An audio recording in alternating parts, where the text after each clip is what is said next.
guys, and welcome back to my channel. Today we're just going to be giving a brief update on the Colleen Ballinger situation following our last video and talk more about some other people who were involved like Kory De Soto, Trent Ballinger, and Joshua David Evans.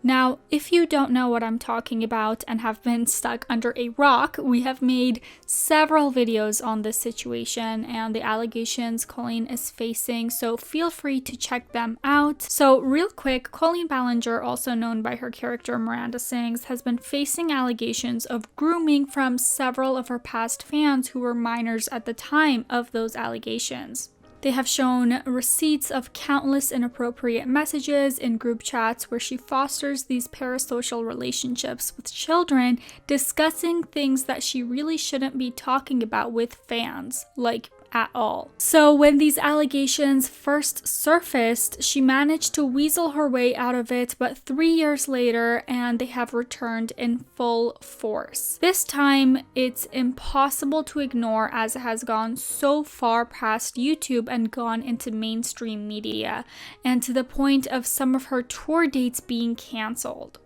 Now, there has been a lot of focus on Colleen because of her role in this as well as her response to it. We have covered all of this in past videos, so today we're going to be talking about some other people who are also facing these allegations and the controversies that surround them. First, we're going to be starting with Kory, Colleen's best friend. Now, for those of you who are regulars on this channel, you might remember Kory from our video where we discussed Johnny Silvestri and his allegations against Colleen. In a video titled "There's More to the Story," Johnny talks about his experience with Kory and Colleen's ex-husband Joshua David, who we will talk about later in this video. You also may remember Kory from the group chat Kory's Clit, where he had his fair share of inappropriate conversations with fans. Just a recap on Johnny's allegations, in this video he talks about how upon all the allegations about Colleen's resurfacing, he received a DM from Joshua, Colleen's ex-husband, apologized about the way that he treated him at the time. He said, "I guess what ignited my emotions for now is Joshua David Evans just DM'd me. I have not heard from that man for probably at least 8 years, and I just received an apology for how I was treated back in the day." He talks about how he was bullied out of school and was looking for a sense of belonging.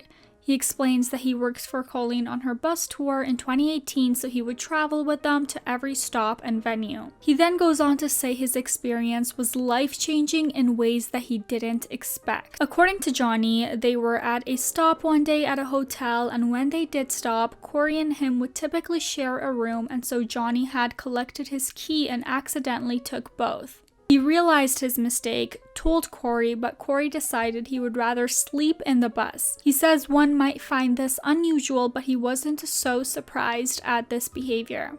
They both agreed that he would collect the keys the next morning, and upon coming back to the room, he lashed out at Johnny. After this incident, Johnny lost room privileges? Yes, you heard that right. This meant that he could not shower or use a bathroom until they arrived at venues and was revoked any access to them.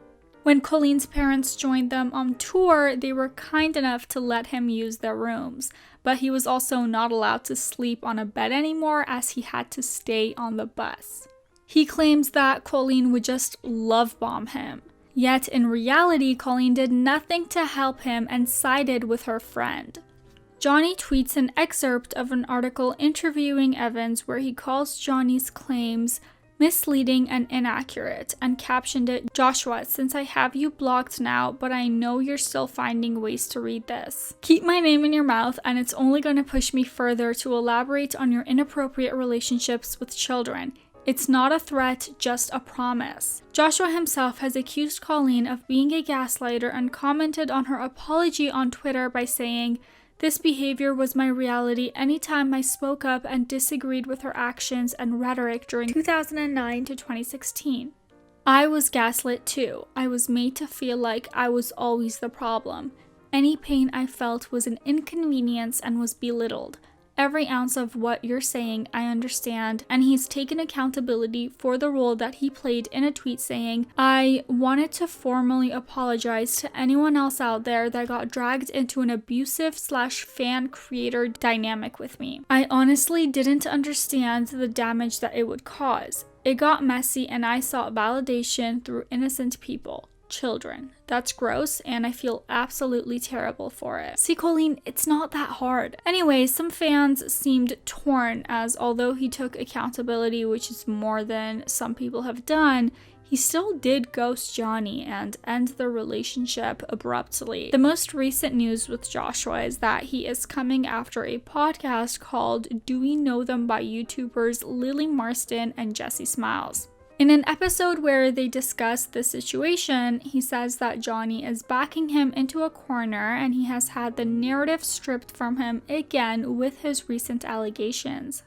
He goes on to say the claims of him being inappropriate with anyone are fully embellished. He made a comment to an underage fan saying it turned him on, but claims it was a terrible joke that he apologized for and he deleted the comment at her request. He talks about how much these claims are affecting his mental health, and if they continue, he will get his lawyers involved. So back to Kory. Among other things, Kory has been accused of vilifying Adam to his fans when he had first come out with the allegations. There has also been a leak of a voice message to his group, Kory's Clit, where he acknowledges their age gaps and goes on to say this. I love all of you. Like, you honestly mean so much to me. Oh my god. You have no idea. I know that it sounds weird because I'm a full-grown adult and some of you are younger. Like, I honestly think of all of you, like, as my best friends. Like, I don't have friends. Oh, and God. I'm a loner and I'm a loser. Like, my only friend is Colleen. It's so comforting to, like, go online and talk to you guys and feel, like, loved and cared about because I love and care about all of you. For some context, he sent this to the group when one of their ex-members, Krista, leaked their DMs and publicly stated how inappropriate they were. He's also deleted his Twitter. Colleen's brother, Trent Ballinger, has also been exposed for using Colleen's fame and fandom to have access to underage girls to prey on. A fan leaked DMs of herself and Trent where he literally says, I am told not to talk to anyone under 18, but wants to do so to spread positivity. Soon the messages changed to Trent asking about her sexuality, asking her her age, and then calling her Peapod. For the record, the girl's age in question was 13. There was just so much creepy behavior displayed in these texts, from like begging her to stay online when she wanted to sleep to acting jealous when she potentially had a partner. He asked her to send photos, talked about wanting to hear her voice, and more. All in all, in this story, let's not forget that Trent Ballinger and Kory De Soto have allegations set against them too, and they use the same fandom to have access to underage children. However, the one through line is none other than Colleen. Now, Colleen has also been facing a handful of new allegations surrounding racism. Although these allegations are surfacing, Colleen actually has a history of using racist stereotypes in her comedy as Miranda. In an essay written by one of her ex-assistants on the Netflix show Haters Back Off, April Cordo writes, despite my legacy of being extremely online, I was not that familiar with Miranda Sings, the character of the center of the show. I remember the night before my first day on the job, I clicked on her YouTube channel and watched video after video in pure confusion. Isn't this supposed to be for kids? This was 2016, only a few months after April Rain, a media strategist and activist for diversity and inclusion, launched the Oscar So White campaign. And April says, so it goes without saying that I was the only Black person in this office. And as uncomfortable as that made me feel, as a person of Midwestern experience, I know how to make nice in a white space. Upon meeting Colleen, my first impression of her was that she was boisterous, opinionated, and had a stunning lack of humility that was unlike anything I had ever seen. She then talks about something called the daddy saddle, which was something often featured in Miranda's videos as a way to ride her Uncle Jim better. If you aren't at all familiar with the character of Miranda Sings, there is a character feature named Uncle Jim in some of her skits that is essentially an R-wordy uncle. She says she was forced to write mock-ups of skits where Miranda would be caught in compromising positions with Uncle Jim, and she used the daddy saddle to ride him better. She says, "It was my responsibility to write down every single one of these pitches, schedule calls to look at mock-ups of the daddy saddle that would be featured on the show, and mark points in the script where Colleen thought we would make Uncle Jim even more R-wordy." She then talks about production meetings that she had to attend where she would document Colleen's insistence that we used limited people of color background actors as the show took place in Washington, and having them just randomly there would be, quote, distracting. I took note as Colleen was shown an Asian food market that would be redressed as a bodega for the show, and watched her disgust as she demanded assurance that all the, quote, Asian shit would be removed before filming.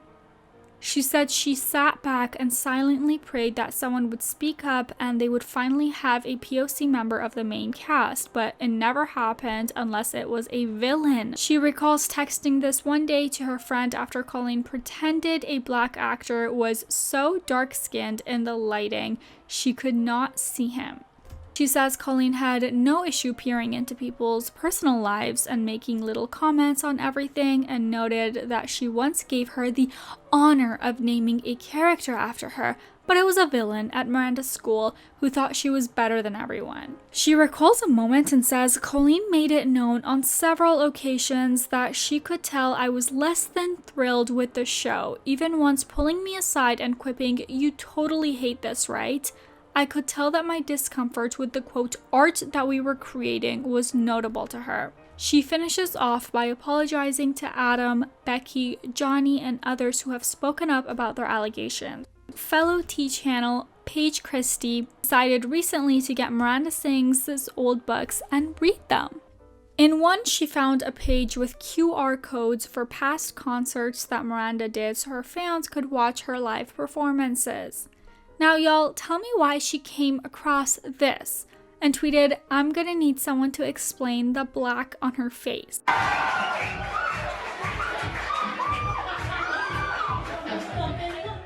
You know what? Just when you think it can't get worse, it does. Now, fans have since speculated about whether the color was even black, and Miranda's legal rep all of a sudden came out saying these allegations are false. And now, with some more recent updates, Trisha Paytas hopped on her channel with a video titled "This is Embarrassing," where she talked about the future of the Oversharing podcast. She talks about how nervous she was making the video because it feels like an uncomfortable situation, and she has wanted this phase of her life to be over so fast. She is sitting on the set of the Oversharing podcast, which is Moses' office. Now, just a quick reminder, Trisha found out that Colleen would often use videos of her that were behind her paywall on OnlyFans and sending them to her minor fans as jokes, and was making fun of her physical appearance, as well as sharing this content with underage fans. She felt completely violated by this and calls it very embarrassing that the podcast is ending after only 3 episodes. She says that she cannot grasp what this is and has just broken down in tears about how stupid she feels in this. She said she invested a lot financially into this, and goes on to talk about selling stuff off of the set and costumes that she had bought for it, including bling cups that she got custom made that will be sold on her Poshmark. She even showed off these huge custom American Girl dolls for their Wicked cosplay and outfits that she was going to dress the dolls in. She is pretty much just trying to sell off the rest of their set, so we can definitely consider the podcast gone. She is hoping to make something else as she feels excited, and she feels super supported by Moses. And she finishes off the video by saying, "I'm not a failure. I have a lot of failures, but I am not one." Anyway, guys, that is all the current updates to do with Colleen Ballinger, plus more about the allegations facing Kory and Trent and Joshua. I will continue to keep you guys updated on all of that unfolds with Colleen. Let me ask y'all, like, do you think it could possibly get any worse than this? As always, feel free to leave this video a thumbs up and subscribe to the channel. Hit that notification bell so you don't miss out on any tea spills from us. And for now, here is some eye bleach.